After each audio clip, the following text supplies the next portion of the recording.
Assalamu alaikum. In this short video, we are going to analyze some characteristics of world literature and international literature. So, first of all, we have to define what is world literature. World literature basically refers to the literary works that are translated into other languages and circulating in other countries and regions.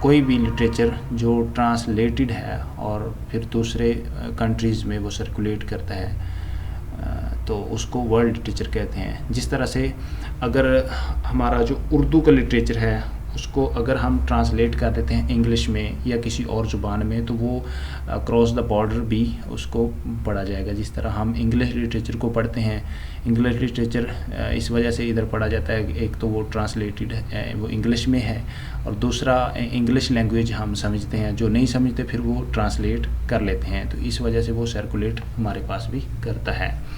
تو اس کے دیکھ لیتے ہیں کہ اس کی characteristics کیا ہیں, اس کے سٹینڈرڈز کیا ہیں, ورلڈ لٹریچر کی کیا کریکٹرسٹکس ہو سکتی ہیں.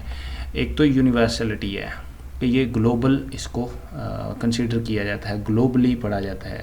ورلڈ لٹریچر ہوتا ہی وہی ہے جو کہ global who, across the borders who, across the boundaries چلا جائے. کیونکہ ایک زبان کا لٹریچر اگر وہ زبان کسی مخصوص ایریا میں ہے, کسی اور ایریے میں نہیں بولی جاتی, تو پھر وہ اسی مخصوص ایریے کے اندر ہی وہ لٹریچر رہے گا. جس طرح سے پنجابی لٹریچر ہے یا اردو لٹریچر ہے تو وہ اسی ایریا میں رہے گا جہاں پہ اردو زبان بولی جاتی ہے یا پنجابی زبان بولی جاتی ہے.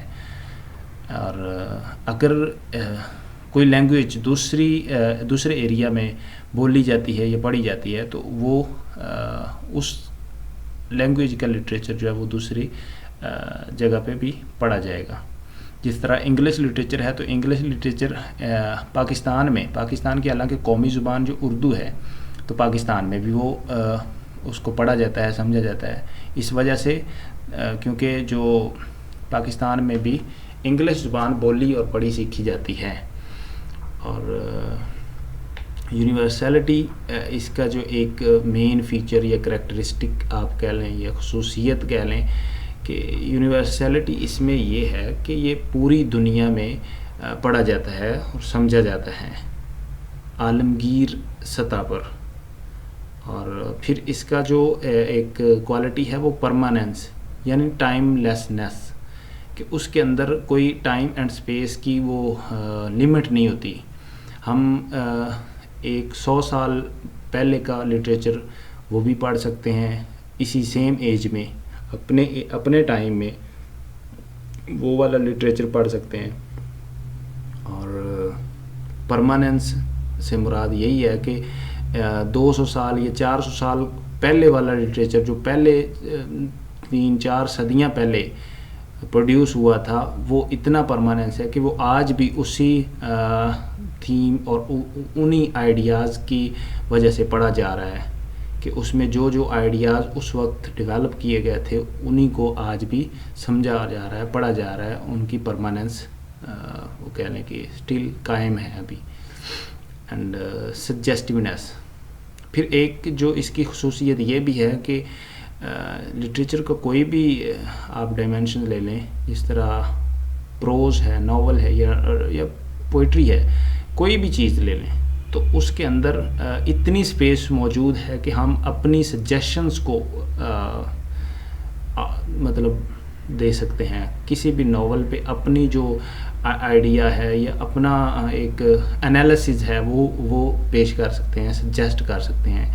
اسی وجہ سے مختلف جو ڈراماز یا ناولز ہیں ان پہ اگر کوئی مووی بنتی ہے یا کوئی اس پہ ڈرامہ بنتا ہے تو پھر اس کے اندر ماڈرن ابھی کے دور کی جو فلسفی ہے یا آئیڈیالوجی ہے اس کے مطابق کچھ ایڈیشن کیا جاتا ہے. تو یہ سجیسٹیونیس ہے کہ لٹریچر کوئی اس طرح کا یعنی کہ کوئی پرماننٹ آئیڈیا نہیں ہے کہ اس کے اندر کوئی چیز ایڈ نہیں ہو سکتی. وہ اس لحاظ سے پرماننٹ ہے کہ اس کو ختم نہیں کیا جا سکتا. وہ اپنا ایک کہہ لیں کہ اسپیس رکھتا ہے.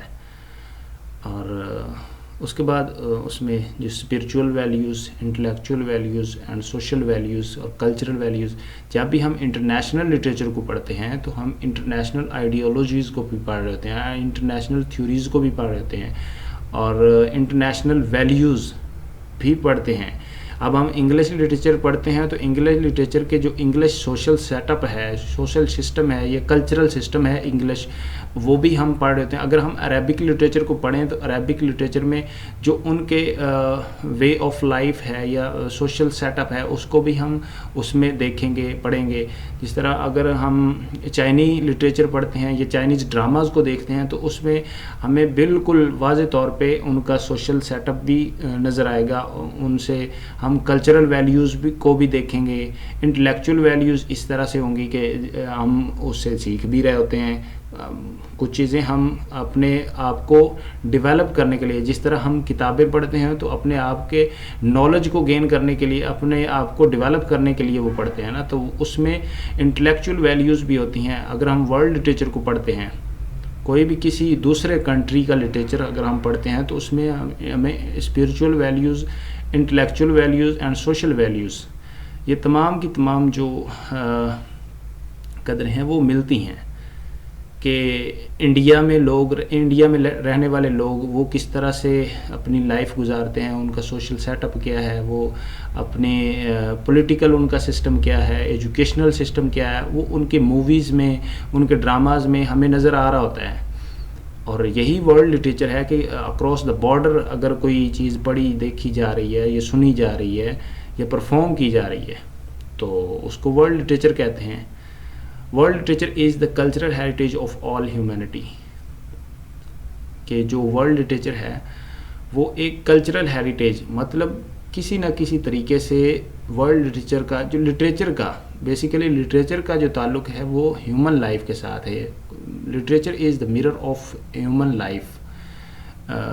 تو اسی طرح جو ورلڈ لٹریچر ہے وہ کلچرل ہیریٹیج ہے ہیومینٹی کا، کہ ہیومن بینگ جب سے بھی انسان بنا ہے نا، تب سے پھر اس کے ساتھ جو ہو رہا ہے یا جو وہ پروڈیوس کر رہا ہے یا جو جس طرح سے وہ لائف گزار رہا ہے وہ کسی نہ کسی طریقے سے اگلے لوگوں تک پہنچ جاتا ہے۔ مطلب ایک صدی کے لوگ دوسری صدی کے لوگوں کے لیے جو اثاثہ چھوڑ کے جاتے ہیں وہ اپنی ویلیوز، اپنا لٹریچر، اپنا وے آف لائف چھوڑ کے جاتے ہیں، لیکن اس میں اگر چینجنگ آ جاتی ہیں تو وہ جسٹ سجیسٹیونیس ایک ورلڈ لٹریچر کی خصوصیت ہے۔ سجیسٹیونیس ایسی ہے کہ اس سے وہ ڈیولپ ہوتا جاتا ہے۔ جس طرح سے آج سے پہلے اگر 100 سال یا 200 سال کا لٹریچر دیکھا جائے تو اتنا وہ ڈیولپ نہیں تھا جتنا آج کا ہے، یا اتنا وہ فیمس نہیں تھا جتنا آج ہے۔ کیونکہ آج کل تو ماڈرن ٹیکنالوجی اس طرح کی ہے کہ اس کو ٹرانسلیٹ کرنا بھی ایزی ہے، اس کو سرکولیٹ کرنا بھی بہت ایزی ہے، اور اس کو دنیا کے کونے کونے تک پہنچانا بھی بہت آسان ہے۔ جس طرح اگر ہم کوئی بھی سوشل میڈیا کا کوئی بھی پلیٹ فارم دیکھ لیں، اگر ہم ٹک ٹاک یا اسنیک ویڈیو ہی اوپن کر لیں تو اس میں ہمیں مختلف ممالک کی جو سوشل سسٹم ہے یا ان کا جو وے آف لائف ہے وہ بھی نظر آ رہا ہوتا ہے، سیم پلیس پہ سیم ٹائم میں۔ تو اس طرح سے یہ ورلڈ لٹریچر جو ہے نا، اس کے کافی زیادہ بینیفٹس ہیں۔